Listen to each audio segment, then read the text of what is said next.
حضرت آدم علیہ السلام کی تخلیق سے 2000 سال پہلے اللہ تعالیٰ نے جنات کو اس دنیا میں آباد کیا، اور جنات اس دنیا کو سب سے پہلے آباد کرنے والے تھے۔ قرآن مجید میں اللہ تعالیٰ نے ارشاد فرمایا، جس کا مفہوم کچھ یوں ہے، اور یاد کرو جب ہم نے فرشتوں کو حکم دیا کہ آدم کو سجدہ کرو تو ابلیس کے سوا سب نے سجدہ کیا۔ اس نے کہا، کیا میں اسی سجدہ کروں جسے تو نے مٹی سے بنایا؟ کہنے لگا، بھلا دیکھ تو صحیح، جسے تو نے میرے سے زیادہ معزز بنایا، اگر تو نے مجھے قیامت تک مہلت دی تو میں اس کی اولاد کو پیس ڈالوں گا، مگر تھوڑے ہی بچ سکیں گے۔ اللہ نے فرمایا، چلا جا، تو ان میں سے جو تیری پیروری کریں گے تو بے شک جہنم تم سب کے لیے بھرپور سزا ہے۔ انسانوں کی طرح جنات بھی اللہ تعالیٰ کی عبادت کیا کرتے تھے، اور ان جنات میں بعض جنات تو اس قدر نیک اور عبادت گزار تھے کہ فرشتے ان پر رشک کرتے تھے، اور اسی لیے بعض فرشتوں نے اللہ سے یہ درخواست کی کہ اگر آپ ان میں سے کچھ کو آسمان پر بلا لیں تاکہ ہم بھی ان سے کچھ سیکھ لیں۔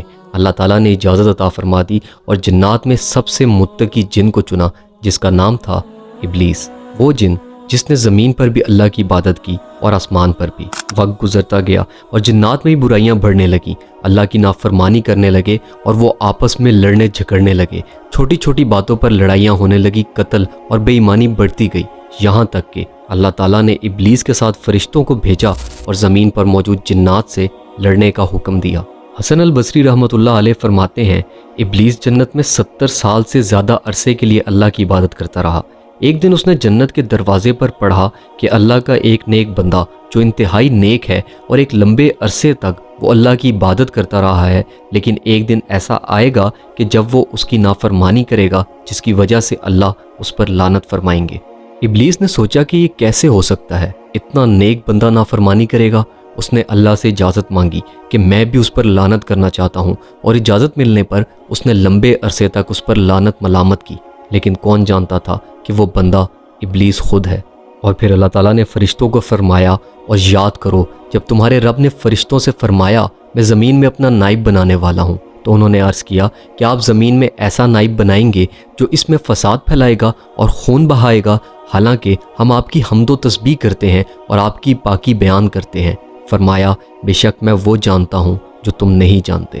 یہ سن کر ابلیس خوش ہوا، کیونکہ اس کا خیال تھا کہ شاید یہ خلیفہ جنات میں سے ہی ہوگا، لیکن اس کو نئی مخلوق کے بنائے جانے کا علم نہیں تھا، اور جب اللہ نے حضرت آدم علیہ السلام کو بنایا تو ابلیس پر مایوسی چھا گئی۔ اب فرشتے حضرت آدم علیہ السلام کے جسم کو دیکھنے کے لیے آتے اور اللہ کی اس عظیم مخلوق کو دیکھ کر حیران ہوتے اور گھبراتے۔ حضرت آدم علیہ السلام کا جسم 40 سال تک بغیر روح کے پڑا رہا۔ ابلیس اس جسم کو دیکھ کر گھبراتا، اور جب قریب سے گزرتا تو جسم کو مارتا تو اس جسم میں سے کھوکھلی مٹی کی آواز آتی، اور پھر اس کے بعد ابلیس اس جسم میں منہ کے ذریعے سے داخل ہوا اور پیچھے کے مقام سے نکل آیا اور فرشتوں سے کہنے لگا کہ تم اس سے نہ ڈرو، بے شک تمہارا رب بے نیاز ہے، یہ تو اندر سے خالی ہے، اگر میں اس پر مسلط ہو گیا تو میں ہی اس کو ختم کر ڈالوں گا۔ ابلیس کے دل میں اس جسم کے لیے عزت نہ تھی، وہ ایک مٹی سے بنا جسم تھا، اور ابلیس کی نظروں میں وہ نہایت کمزور تھا، لیکن اس کے دل میں ایک خوف بھی تھا، اور اس خوف سے لڑنے کے لیے وہ بار بار یہ کہتا کہ میں اس سے بہتر ہوں۔ اللہ نے اس جسم کو 40 سال کے لیے ایسے ہی چھوڑ دیا، اور ابلیس کے دل میں آدم علیہ السلام کے لیے بغض بڑھتا رہا، اور وہ بغض غرور و تکبر میں بدل گیا۔ اور اس طرح ابلیس اور آدم علیہ السلام یعنی انسان کی دشمنی اس وقت سے ہی شروع ہو گئی تھی کہ جب آدم علیہ السلام کے جسم میں روح تک نہ تھی، اور پھر وہ دن آ گیا جب اللہ نے حضرت آدم علیہ السلام کے جسم میں روح پھونکی۔ اللہ نے فرشتوں کو سجدے کا حکم دیا اور سب نے سجدہ کیا، مگر ابلیس نے انکار کیا اور کافر ہو گیا۔ اللہ تعالیٰ نے ابلیس سے کہا، کس بات نے تجھے سجدہ کرنے سے روکا جبکہ میں نے تجھے حکم دیا؟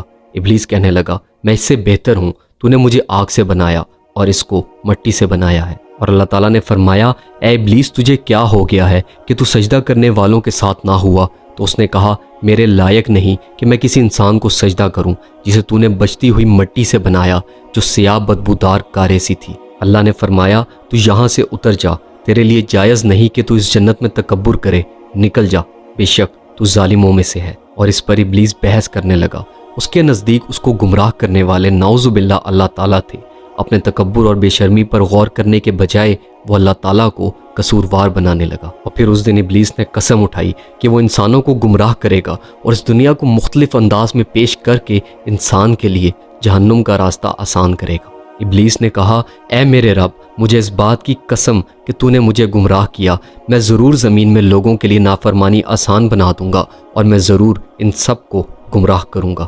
شیطان نے کہا مجھے اس کی قسم کہ تو نے مجھے گمراہ کیا، میں ضرور تیرے سیدھے رستوں پر لوگوں کی طاق میں بیٹھوں گا، پھر میں ان کو آگے سے اور پیچھے سے اور ان کے دائیں اور بائیں سے ان کے پاس آؤں گا اور تو ان میں سے اکثر کو شکر کرنے والا نہ دیکھے گا۔ اور پھر اس کے بعد ابلیس ہی کے بہکاوے میں آ کر حضرت آدم علیہ السلام کو جنت سے اتار دیا گیا۔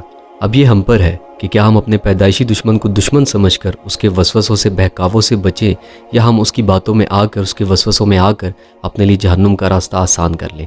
اللہ تعالیٰ سے یہی دعا ہے کہ اللہ تعالیٰ مجھے، آپ کو اور تمام مومن مسلمانوں کو شیطان کے وسوسوں سے، شیطان سے محفوظ رکھے۔ اپنا اور اپنے ایمان کا بہت سارا خیال رکھیے گا۔ ملتے ہیں اس سیریز کی اگلی ویڈیو میں، تب تک کے لیے فی امان اللہ۔